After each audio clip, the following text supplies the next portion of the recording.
Imagine making a video that doesn't just go viral. It creates a shockwave so powerful it carries you from your computer screen right into the office of one of the most influential people on the planet. Well, today, we're going to break down exactly how that happened for one creator in just 72 hours. So what does happen when a video gets 4 billion views? I mean, that number is so huge, it's kind of hard to even wrap your head around it, right? It's more than half the people on Earth. But for this creator, that abstract number became very, very real. It wasn't just a view count. It was basically a launchpad into the most surreal and intense week of his life. And there it is, 4 billion, with a B. That's the combined total for his Minnesota video across all platforms. To give you some perspective, X itself reportedly called it one of the most viral videos in the history of the internet.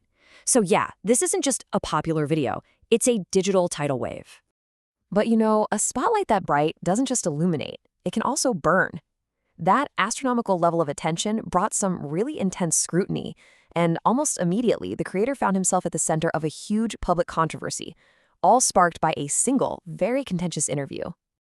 All right, let's get into it. This is really where the story pivots from just viral fame to this high-profile conflict. It's a pretty fascinating look at how quickly a narrative can be built and then completely torn apart in the court of public opinion.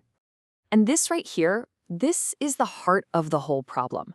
The creator sat down for a 2.5-hour interview, a full, in-depth conversation. But what got released to the public? A 1-hour final cut. That means over 60% of the interview and all the context that came with it just vanished. And this quote pretty much captures his gut reaction perfectly. It wasn't just that he was disappointed, he was genuinely shocked. He felt like the edit didn't just shorten the interview, he believed it fundamentally twisted it, presenting a narrative that was totally one-sided and, in his view, deeply unfair. And you really have to understand where he was coming from here. The guy was running on fumes, like 6 hours of sleep over 3 days, because his video was exploding. So, convinced he was being misrepresented, he took the pretty big step of releasing his own unedited audio. But then the situation escalated big time. A follow-up video allegedly broadcast his location to the world, a really dangerous act he describes as being doxed. So, with this firestorm of controversy just getting bigger and bigger, the creator needed a megaphone, a way to cut through all the noise. And he found one on a platform that wouldn't just amplify his side of the story, it would change the entire game for him. I mean, this chart says it all, doesn't it? On YouTube, the video did great. 4 million views is a huge success for anyone. But on X, 150 million. That's not just a little bigger. That's a whole different stratosphere. It's the difference between having a viral video and having a full-blown culture-shifting event. And he actually said this directly to Elon Musk. For him, X wasn't just some app for racking up views. He saw it as a unique engine for creating real, tangible change in the world. He truly believed that everything that happened next simply couldn't have happened anywhere else.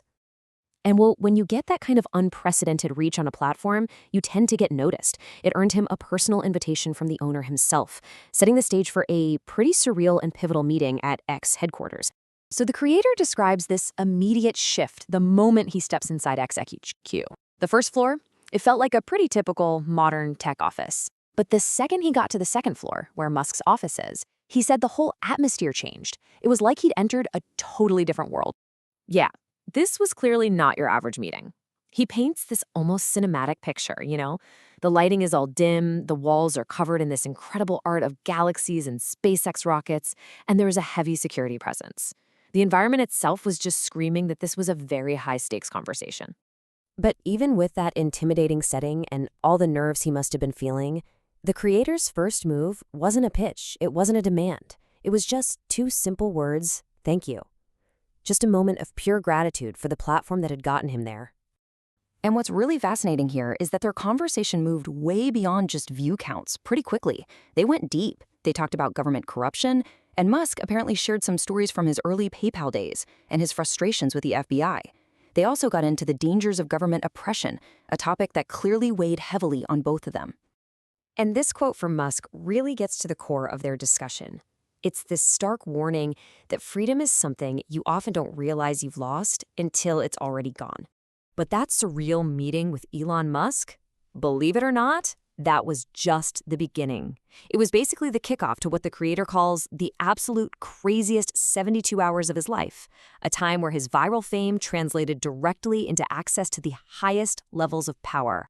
I mean, just look at this timeline. It is an absolutely dizzying ascent. Day 1, he meets the richest man in the world. Day 2, the president of the United States is reportedly discussing him at a cabinet meeting. And by day 3, he's meeting the vice president. From creator to the corridors of power in 72 hours. It's just unprecedented. This whole wild ride really leaves us with a huge question for the world we live in now. And we have to ask it. In this new landscape, just how thin is the line between controversy and influence? Is conflict now the price of admission to have a real, lasting impact on the world?